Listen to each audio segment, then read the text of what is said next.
The program obviously has playoff aspirations, but I'm going to explain on today's episode of the show why it's not college football playoffs or bust for the Louisville football team in 2024, while also explaining how freshman Kaleb Glenn was instrumental in the men's basketball win over Georgia Tech. That said, stay tuned. You are Locked On Louisville, your daily podcast on the Louisville Cardinals. Part of the Locked On Podcast Network, your team every day. Hey, what's going on, everyone? Happy Monday. Welcome into another episode of the Locked On Louisville podcast. I'm your host, Dalton Pence. Today's episode brought to you by LinkedIn. These days, every new potential hire can feel like a high-stakes wager for your small business. That's why LinkedIn Jobs helps find the right people for your team faster and for free. Post your job for free at linkedin.com/lockedoncollege. Terms and conditions apply. As always, I want to personally thank you all for making us your first listen of the day. Just a reminder, the Locked On Louisville podcast is free on all streaming services 5 days a week. Your team every day.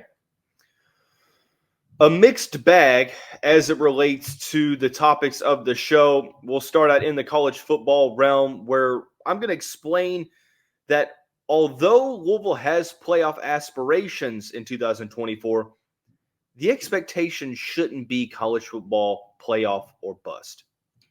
We'll also explain how freshman Kaleb Glenn was instrumental in the most recent men's basketball victory over Georgia Tech. And then to conclude the show, Lamar Jackson, two-time MVP winner. He puts Louisville into a category of its own. And we'll talk about what that category is at the conclusion of the show. We're starting out in the college football realm. A lot of publications, ESPN.com, 24/7 Sports, Pro Football Focus, Bleacher Report, you name it, are starting to release their way too early top 25 college football rankings for 2024 after the conclusion of National Signing Day last week. Louisville, it's really varying where the Cardinals are included in these lists. More often than not, they have been ranked usually in the 20s, 20 to 25, but I have seen them left off of the rankings. I've seen them included in the late teens from 16 to 20, but the majority of the rankings have slid Louisville into that 20 to 25 corridor, which I feel like is pretty respectable. They were 10-1 through the first 11 games, and then they lost their final 3. It's a new group. Yes, they really did well in the transfer portal, but it is indeed a new group, and the end of the year didn't really incite a ton of confidence, although I don't think it should take away from the significance of the 2023 campaign as a whole. We're in uncharted territory here in college football for the first time, not only in my life of 25 years, but the first time seemingly ever we have a playoff that is more than just 4 teams. And when the 4-team playoff was introduced back in 2014, I'm thinking to myself, man, the possibilities. I don't necessarily know that Louisville can ever rise up into that top 4 spot, but hey, maybe they can give teams a run for their money. That's a little bit of a different situation than what we are in now, and that is a 12-team playoff. Obviously, everyone is learning as they go. We're going to see what the committee values, what they don't value, what the decision makers are here, in less than a year, probably about 10 months, 9 months, when the committee will meet to decide the teams. So it's going to be a little bit of uncharted territory. Make no mistake about it, the Cardinals 100% have playoff aspirations, and I believe that they can get there. They absolutely balled out in the transfer portal. They retained a good amount of their roster, and they brought back some of the key pieces. Defensively, Ashton Gelati, MJ Griffin, Quincy Riley. Offense, they revamped through the portal. Defense, they brought some key players in as well. On paper, this is one of the more talented rosters that the Cardinals have had in quite some time. Obviously, you still have to play the games, but on paper, the talent is there. And let me preface what I'm about to say by explaining that I 100% think that the Cardinals can get to the playoff. Hands down. Not up really for debate here. If everything goes right, we're seeing a situation where Louisville will be playing in the playoff for the first time in program history.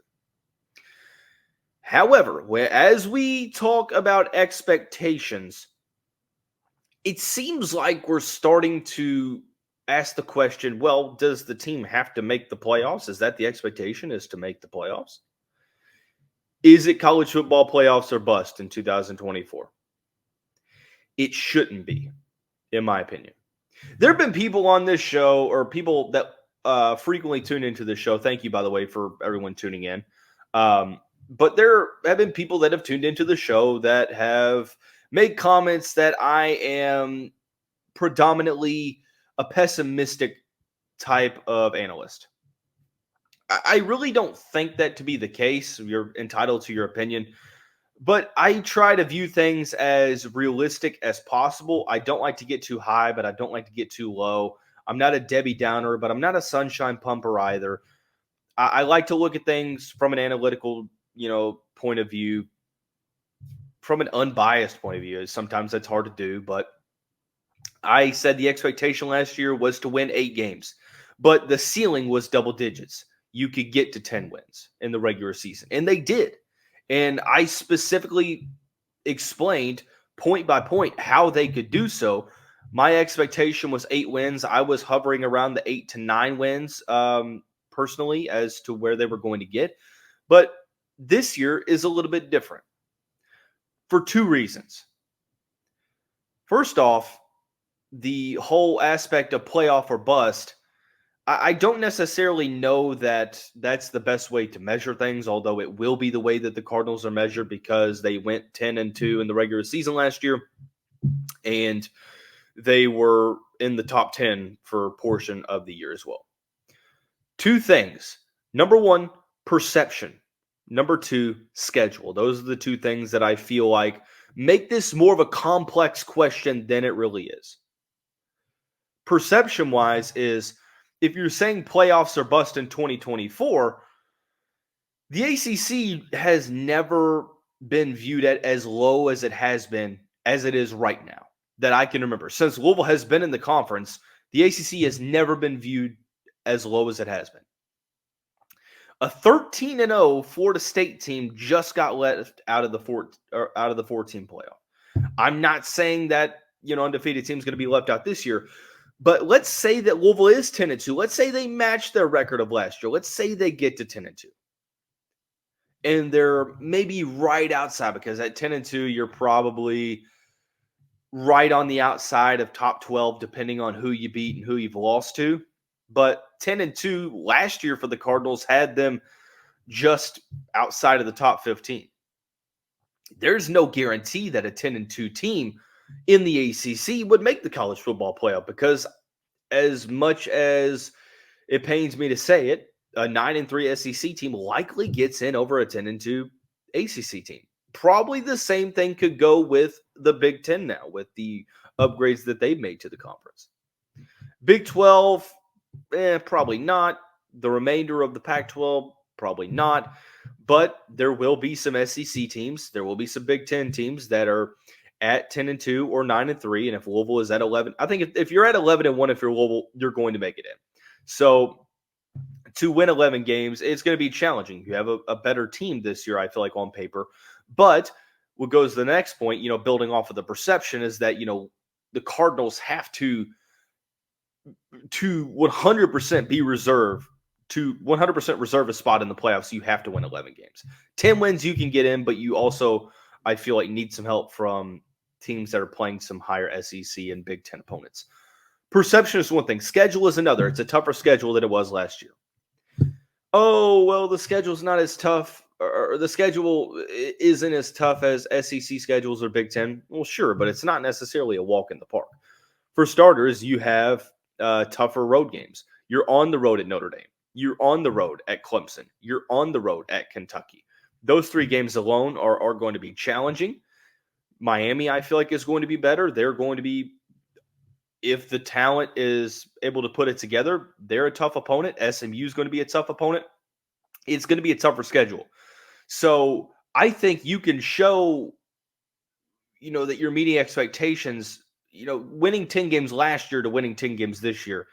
It's not the same thing because the schedule wasn't really all that great last year.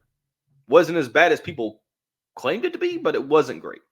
This year, it's more of a challenging schedule. So if Louisville goes 9-3 this year, is it, not meeting expectations, although your schedule is tougher? The team is better. The schedule is tougher.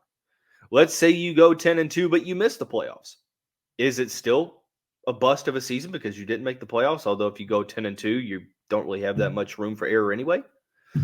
That's why I say that it shouldn't necessarily be a playoffs or bust thing because there are some aspects of this that are out of control. Now, I'm not saying that they can't get to the playoffs. I'm not saying that they won't have a chance to get there.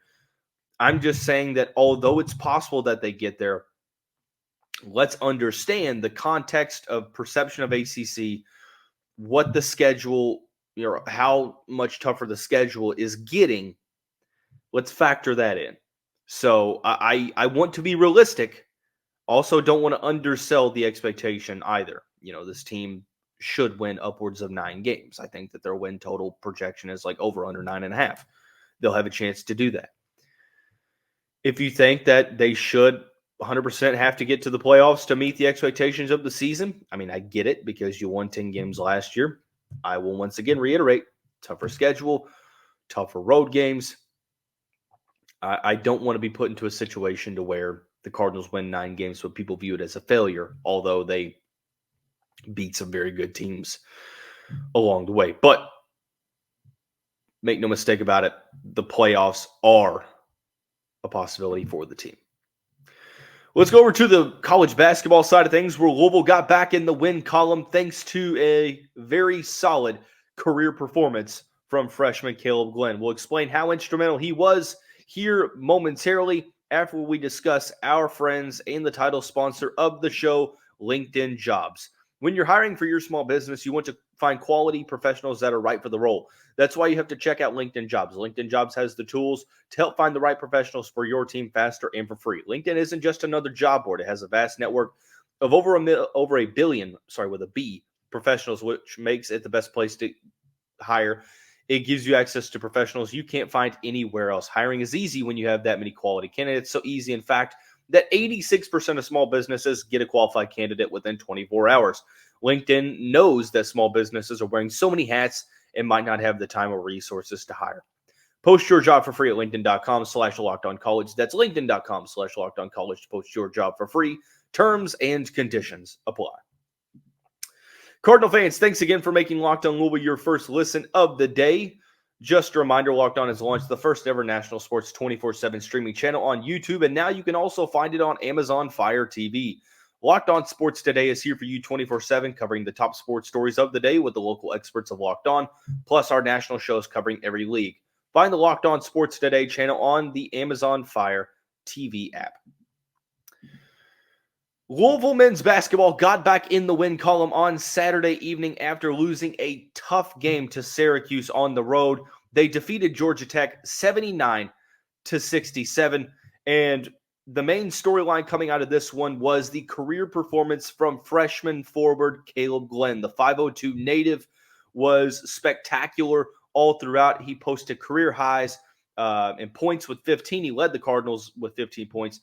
Career high 13 rebounds, and recorded his first ever double-double in his young collegiate career. The former Louisville High School product was absolutely incredible down the stretch and was playing a pivotal role in the late run that put Louisville over the top, and the Cardinals didn't look back. Kenny Payne's team was trailing throughout the most of the game. The score sort of went back and forth. Louisville got an early lead. Georgia Tech answered. Louisville answered. Georgia Tech. They kind of went back and forth. And Georgia Tech took the halftime lead and pretty much continued to increase it. It got to 60-51 with just around 8 minutes to go. And then the Cardinals defense stepped up. The Cardinals offense woke up a little bit more. And Kenny Payne's squad ended the game on a 14-7 run to give them a 12-point victory. Cardinals back in the win column for the second time in 3 games. The month of February, a little bit easier in terms of strength of schedule. And we mentioned a couple of days ago, improving is about getting into the win column more. And defense was sort of preventing that. The Cardinals defense played better, allowed 67 points. Now, I think it's important to reiterate that 2 things can be true at one time. In this society that we're living in, it's almost made to where you have to think one thing or the other. You can't think 2 things can be true at one time. But I'm here to tell you that things are not mutually exclusive. And it's not exclusive in this case either. You can accept 2 things. Number one, Georgia Tech, not that good of a team. They were 10-13 coming into the game. They were 3-9 in conference play, which was bottom 2 in the conference. Now they're 3-10, and it's a 3-way tie with Louisville and Notre Dame for the bottom of the conference. They're all at 3-10. Georgia Tech started the season out 8-3, and then they got into conference play and they struggled mightily. Went on a 5-game losing streak, beat Clemson, 3-game losing streak, upset North Carolina at McCamish Pavilion, and now they're in the midst of another losing streak. You can accept that Georgia Tech is not necessarily all that good of a team. Under Coach Stoudemire, they're looking to improve for year 2, but offensively not the greatest, defensively not the greatest, overall not the greatest team. However, you can also accept that Louisville won the game. And you can't control who's in front of you on your schedule. The only thing you can do is control what you can control and go out and win ball games. It wasn't a pretty performance through the first 32 minutes of the game. Louisville's offense struggled. Defensively, they weren't all that fantastic either. But even though they shot 22% from the three-point line, 39% from the field, they were great from the free throw line, 31 of 34. Years past, that wouldn't have been the case. 6 players scored in double figures, led by Kaleb Glenn, but all 5 starters scored in double figures, and Ty-Laur Johnson had 12 and 5 assists off the bench. So it was the balance that you're looking for from this team, and not just having 1 to 2 players carry the workload on offense. For the first time in a while, they were positive in the assist-to-turnover ratio, 13 assists to 12 turnovers. Not the greatest, but still improvement. Whether or not you put much stock into this game or you don't, the key is it's nice to see the team get back in the win column, and I'm so happy for them to be able to get back in the win column. The crowd has been better at the Yum Center. It was, I believe, Kids Day at the Yum on Saturday evening, and it apparently helped the atmosphere as well. But the main storyline is Kaleb Glenn. True freshman. I tweeted out that the roles might be different, but this performance highlights why the comparisons were made to Dwayne Sutton, because local guy that utilizes a extremely effective motor, doesn't take plays off, extreme effort on both ends of the court, on the glass, also very athletic. Now, Dwayne is more so, I'd say, has more of a guard skill set, as Kaleb is, I think, a mixture between Montrezl Harrell and Shane Bohannon, in that he is going to be, utilized more around the rim, a better rebounder than Sutton. But, announcing for Mail, that is my alma mater. I announced for Mail. This is my, I think, 6th season on the mic, or 6th or 7th. Man, I feel like I'm losing my memory. But I announced the first 3 years of Kaleb Glenn's high school career before he transferred to Lyle Lemire for his senior season. Every single year, he got better and better. He improved one facet of his game. Between freshman and sophomore year, it was decision-making and ball handling. Between sophomore and junior, it was his perimeter shooting. He shot over 100 threes as a junior in Coach Tim Hayward's offense in the Bulldogs program. He is an extremely hard worker. Tim can attest to that. He's been on the show and has said just that. I expect Glenn's game to improve over and over throughout each offseason. He is a player that is theoretically a part of a winning team. And I think that Kaleb can play a role in a team like that. How much he's going to improve in terms of his offensive identity, I'm not sure. Is he going to be more of a small ball four that can utilize his athleticism in a couple different aspects, or is he going to expand the court and be able to become a respectable three-point shooter at the college ranks? Doesn't really take a ton of attempts at the moment, but I was impressed by his ability to grow the perimeter shooting between sophomore and junior year of high school. And you hope that that can translate over to the college ranks here in the next year. So I loved to see what Glenn did for the Cardinals and how instrumental he was. Plays with a ton of passion and effort, which the team is starting to rally behind overall as a unit. And now another opportunity to create a win streak. The Cardinals back in action Tuesday evening on the road up in the Northeast. They'll take on Boston College, 9 o'clock tip-off on Tuesday evening up in Massachusetts. So hopefully here in a couple of days we can discuss the Cardinals increasing their win streak, or creating a win streak, I should say. So remainder of the show, however, people were hoping that it was going to be the case, and it was. Lamar Jackson winning the MVP trophy once again. He puts Louisville into a category of its own. We'll identify what that category is here momentarily after talking about our friends over at FanDuel. Get buckets with your first bet on FanDuel, America's #1 sportsbook, because right now new customers get $150 in bonus bets with any winning $5 bet. That's $150 if your bet wins. Bet on all your favorite NBA players and teams with the quick bets, live same-game parlays, exclusive props, and more. Visit FanDuel.com/lockedon and shoot your shot. FanDuel, the official sportsbook partner of the NBA.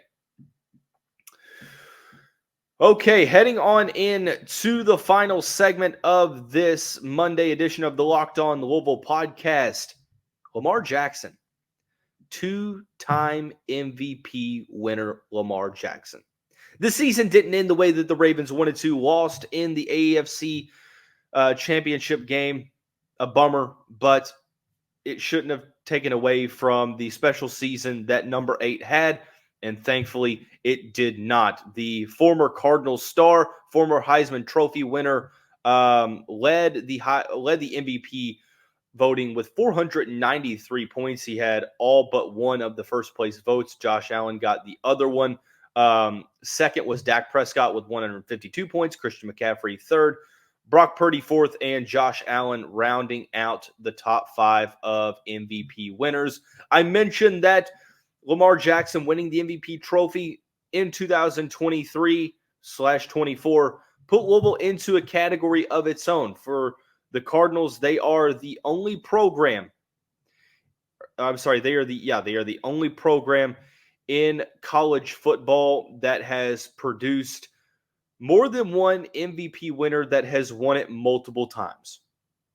So obviously that means that they've had at least two players win the MVP multiple times. Johnny Unitas won the MVP award 3 times in his career back in the 50s, 60s, and 70s.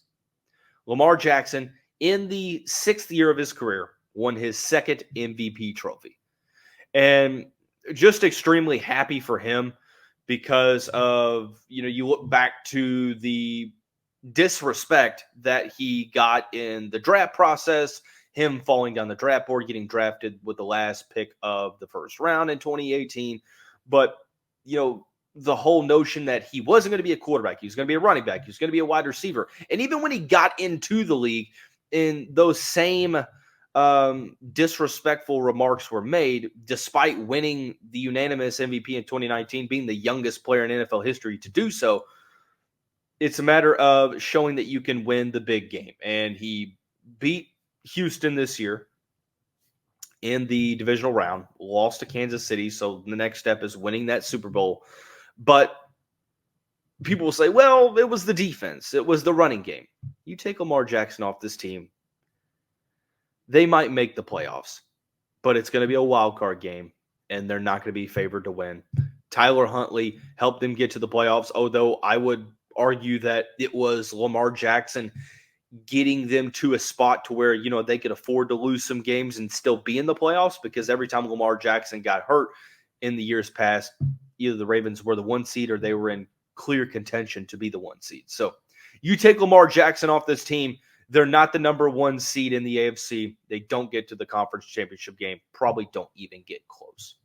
So key here is that, number one, I think that this also helps Louisville. Brian Smith, Locked On Podcast Network national recruiting analyst, said in the scope of South Florida, having a player like Lamar Jackson as a quarterback who gets a ton of media attention, the quarterback position does, having an ambassador, a future star from the program, pays off dividends when it comes to recruiting in the South Florida area. I would say you could take this one step further and expand the horizon from South Florida to the whole country, and saying that, okay, this inevitably brings some good publicity to Louisville, because when Lamar Jackson gets publicized, Louisville does as well. When Lamar Jackson balls out, you sometimes mention Louisville as well. And now with Louisville being the first program to produce at least one MVP winner that has won the award multiple times, and now tied for the total number of MVP awards won by a former player from that program with 5. The Cardinals are tied at 5. I think it's huge. No disrespect to Johnny Unitas. Johnny Unitas was a trailblazer as it relates to, Cardinals football.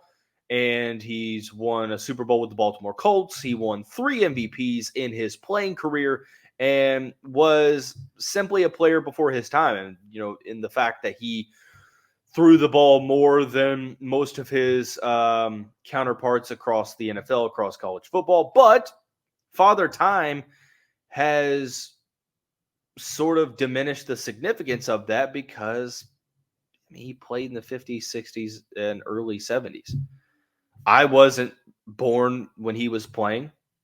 My parents weren't even born. Actually, they might have been born towards the very tail end of his career, like one of the final seasons, but they don't remember him playing. Grandparents, if they're still with us, might remember Johnny Unitas playing. But even at that point, my point proven is that recency bias is one hell of a phenomenon. And to have a player in recent memory that's playing now, Lamar Jackson, a role model for players across the country, a lot of players trying to model their game after guys like Lamar Jackson. And I think it's extremely significant, and I'm so glad to see Lamar win that second MVP, 2-time MVP winner, winning an MVP at this rate, a third of his career. And it's fantastic to see, the player that he was at Louisville, winning the Heisman Trophy and having almost that same impact in the NFL. 2 out of the 6 seasons, AP voters thought, you know what, there's no player more valuable to his team this season than Lamar Jackson. And to see him win it, it's fantastic. Next up, however, needs to get that Super Bowl appearance, needs to win that Super Bowl. So that's going to wrap up today's episode of the show. Everyone have a great day. We will see you right back here